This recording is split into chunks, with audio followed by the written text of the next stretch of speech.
Viewers, ரொம்ப நாளைக்கு அப்புறம் நாம மீட் பண்றோம். அனைவருக்கும் என் பணிவான வணக்கங்கள்.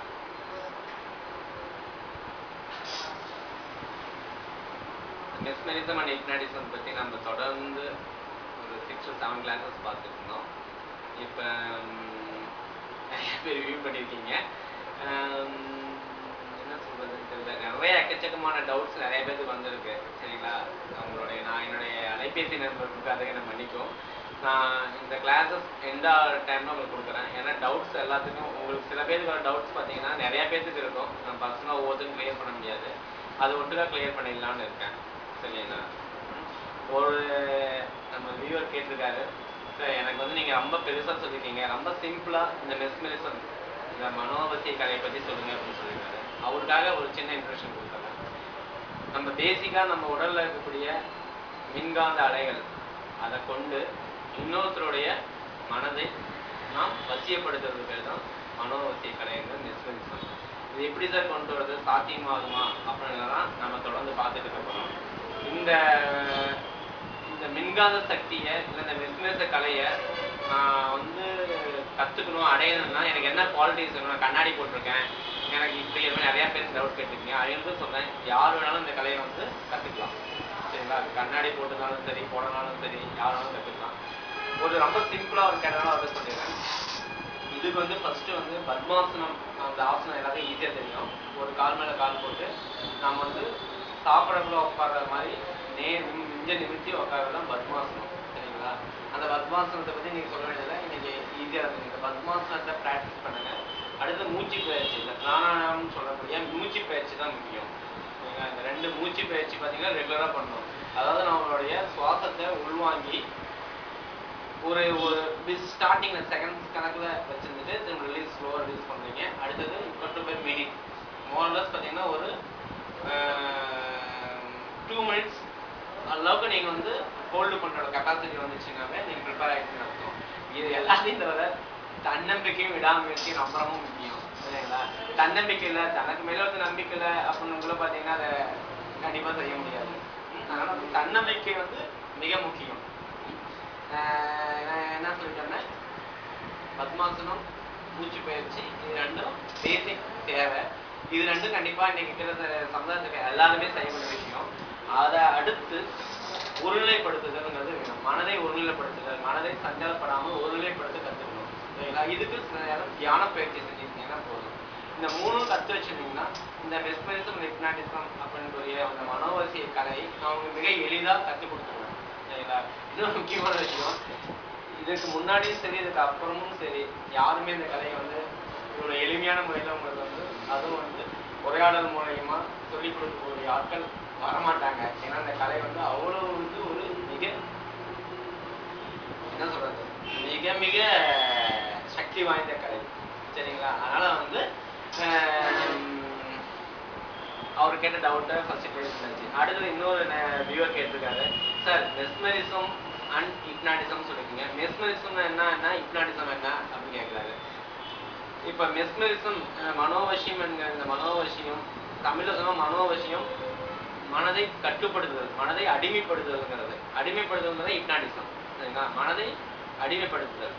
மனோவசியம் பார்த்தீங்கன்னா இந்த மெஸ்மரிசத்தில் என்ன பண்ணுறோம்னா பேசிக்காக ஒருத்தருடைய ஆள் மனதுக்குள்ள ஆள் தூக்கத்துக்கு கொண்டு போய் அவங்ககிட்ட இருந்து சில விஷயங்களை நாங்கள் வாங்கி கொள்கிறோம். ஒரு சைவம் வச்சுங்களேன். அதாவது பேசிக்காக நீ என்ன பண்ணிட்டு இருக்க, அவனுடைய பாஸ்ட் வாட் இஸ் வாட், என்ன பண்ண போகிற, இந்த மாதிரி கேட்டு வாங்கிக்கலாம். இது மெஸ்மரிசம். ஹிப்னாட்டிசம்னா என்னன்னா அவரை வந்து நம்ம கட்டளை இட்டு அதை அவரை செய்ய வைக்கிறது. கையை மேலே உயர்த்து, கையை கீழே இருக்கு, நடந்து சென்று வா, படு, இல்லை இந்த வேலையை செய் அப்படின்னு பண்ணலாம். இது வந்து கண்டிப்பாக நம்ம வந்து இது வந்து மிக அட்வான்ஸ்டு மெஸ்மரிசோட அட்வான்டேஜ் தான், அட்வான்ஸ்டு வெர்ஷன் தான் வந்து ஹிப்னாட்டிசம். அதை பற்றி நம்ம வந்து பார்த்தீங்கன்னா யாரும் நம்ம அதை அந்த நிலைக்கு நம்ம யாரும் போக போகிறது இப்போதைக்கு. ஏன்னா அதை நான் வந்து அதை கற்றுக் கொடுக்கறது இல்லை.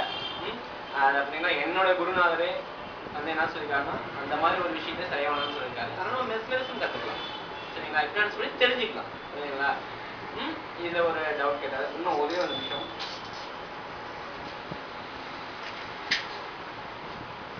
நம்ம நேயர்கள் கேட்ட ரிவ்யூஸ் கேட்ட கொஸ்டின்ஸ் தான் இருக்கு, அதனால் எடுத்துக்கிறேன்.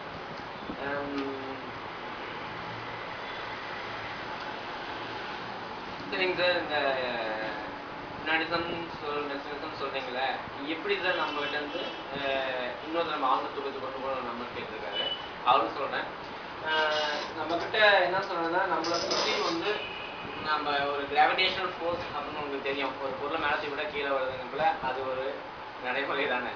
சரிங்களா? அப்படியே விண்வெளி போனால் மேலே இருந்தது மேலே போயிடுது, பட் இடத்துல கீழே வருது.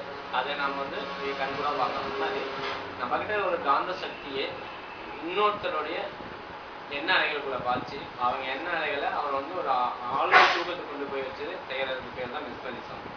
சரிங்களா? அடுத்தது இன்னொரு கேட்ட கொஸ்டின்ஸ் கேட்க சொல்றேன். சார் மெஸ்மரிசம் பண்றதுக்குள்ள எப்படி சார் அவர் தூங்குறாரு பேசுறாருன்னு கேட்குறாங்க. மெஸ்மரிசம் பண்றதுக்குள்ள என்ன நடக்குதுன்னா, அவருடைய புற உணர்வுகள் செயலற்று கிடக்கும். அதாவது பிசிக்கல் பாடி வந்து செயலற்று கிடக்கும். அதாவது பிசிக்கல் தூக்கம் தான் இருக்கும், ஆத்மாவும் தூங்காது. அந்த ஆத்மா வந்து விழிச்சிட்டு தான் இருக்கும். அந்த ஆத்மாவில தான் நம்ம கொஸ்டின் கேட்குறோம். ஓகேவா? அதனால வந்து அவரை நடிக்கிறாரு அப்படின்னு நினைக்க வேண்டாம். அவர் வந்து நார்மலாக ஒரு physical body will go to sleep, but the soul never go. ஓகேங்களா? அதனால வந்து அந்த ஒரு டவுட்டையும் நீங்கள் வந்து இது பண்ணிக்க வேணாம். அது ரொம்ப எளிமையான இது. இன்னொரு முக்கியமானது சார், மெஸ்மரிசம் பண்ணி முடிச்ச வாட்டி அவர் வந்து நான் திருப்பி கேட்டா அவர் வந்து நான் அவர் என்னென்ன பதில் சொன்னார் சொல்ல மாட்டேங்கிறாரு அப்படின்னு நினைப்பீங்க. கண்டிப்பா அது அவருக்கு தெரியாது. சரிங்களா? அவர் இந்த மெஸ்மரிசம் ஆள் தூக்கத்துக்குள்ள அவர் என்ன நம்ம என்ன கேள்வி கேட்குறோம் அதுக்கு என்ன பதில் சொன்னாருங்கிறது அவருக்கு அறவே தெரியாது. அவர் வந்து கண்டிப்பா வந்து அந்த கேள்விக்கான பதில நம்மகிட்ட என்ன பேசினாலே அவர் ஞாபகம் இருக்காது. ஆள் தூக்கம் எழுந்துச்சுட்டா அது ஒண்ணு தெரிஞ்சுக்கணும். சரி, இன்னும் நம்ம கேட்டிருக்காரு. சரி, மிக எளிய வழியில ரொம்ப சிம்பிளா எனக்கு மெஸ்மரிச கலையை கத்துக்கணும்னு கேட்டிருக்காரு. அவர் நான் சொல்றேன். பேசிக் உங்களுக்கு சொல்லியிருக்கேன் ஏற்கனவே நம்ம பழைய கிளாஸஸ் பண்ண மாதிரி ஒரு நம்ம பிசிக்கலாகவும் வந்து மென்டலாகவும் ப்ரிப்பேர் ஆகணும் இந்த ஹிப்னாட்டிசம் அண்ட் மெஸ்மரிசத்துக்கு.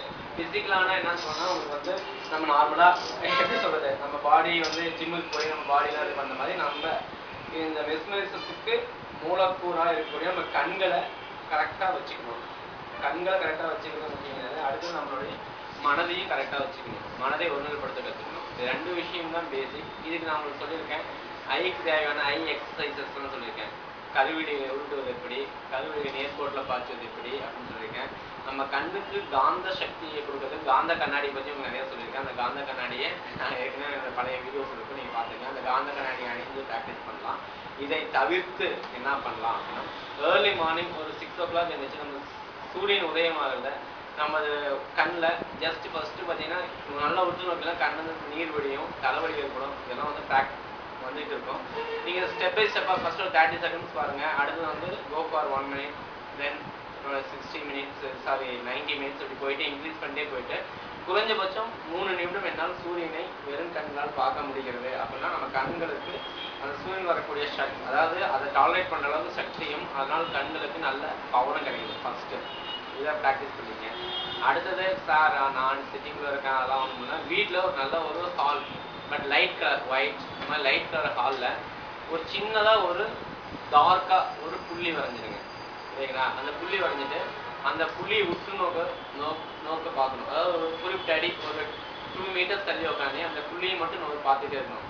சரிங்களா? அந்த புள்ளியை பார்த்துட்டே இருக்கல என்னைக்கு வந்து அவங்களுக்கு அந்த புள்ளி மட்டும் தான் தெரியுதோ அன்னைக்கு முடியும் ப்ராக்டிஸ் பண்ணணும். சரிங்களா? அந்த புள்ளி மட்டும் தான் உங்க கண்களுக்கு தெரியணும். மற்ற அனைத்துமே அந்த வீடு சுற்றுப்புற சூழல் அந்தான ஒரு இடியே அடித்தாலும் இல்லை கட்டிடமே அடைஞ்சு வந்தாலும் உங்களுக்கு எதுவும் கேட்கக்கூடாது. அந்த மாதிரி வந்து ஒரு ப்ராக்டிஸ் இருக்கு.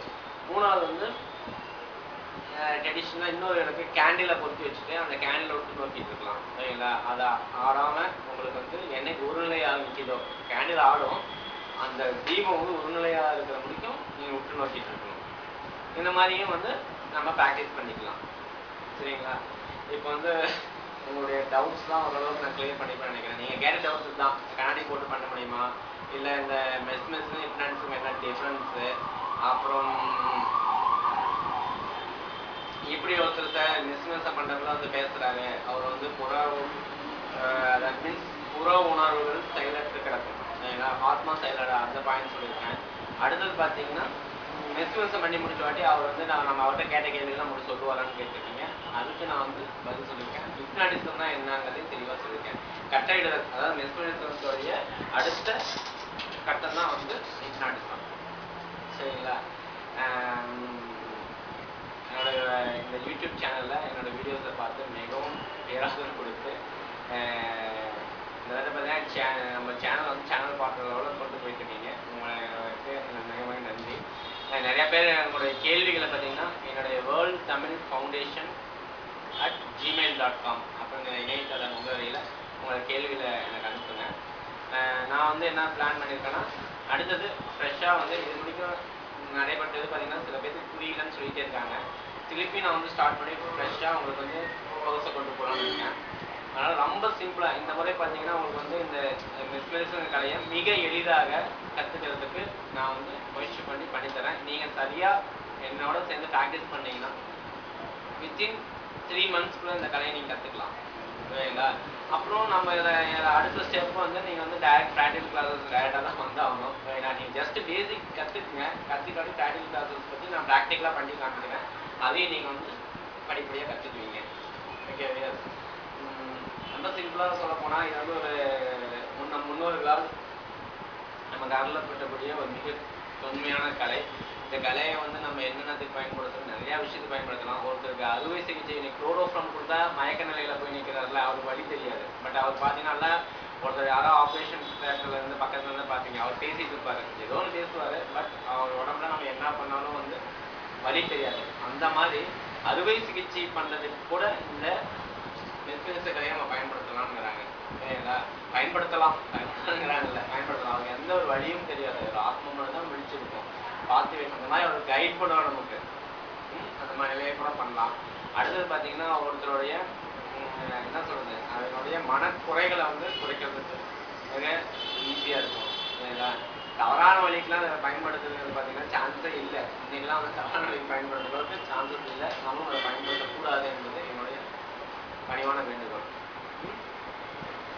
மேற்கொண்டு வந்து உங்களுக்கு இப்போதைக்கு என்னென்னா உங்களோட டவுட்ஸ் எல்லாமே கிளியர் பண்ணிட்டு இருக்கேன். நீங்கள் டவுட்ஸ் எனக்கு வந்து அனுப்புனீங்களா தான் நம்மளால் கிளியர் பண்ண முடியும். என்னோட மின்னஞ்சல் முகவரிக்கு நான் கீழே நான் கொடுத்துருப்பேன். அந்த மின்னஞ்சல் முகவரிக்கு உங்களோட டவுட்ஸ் அனுப்பி வைங்க. சில தொழில்நுட்ப கோளாறுனால நான் உங்களை இவ்வளவு சந்திக்க முடியல. இனிமேல் தொடர்ந்து என்னுடைய கிளாஸஸ் இருக்கும். உங்களை மீண்டும் ரொம்ப நாள் கழிச்சு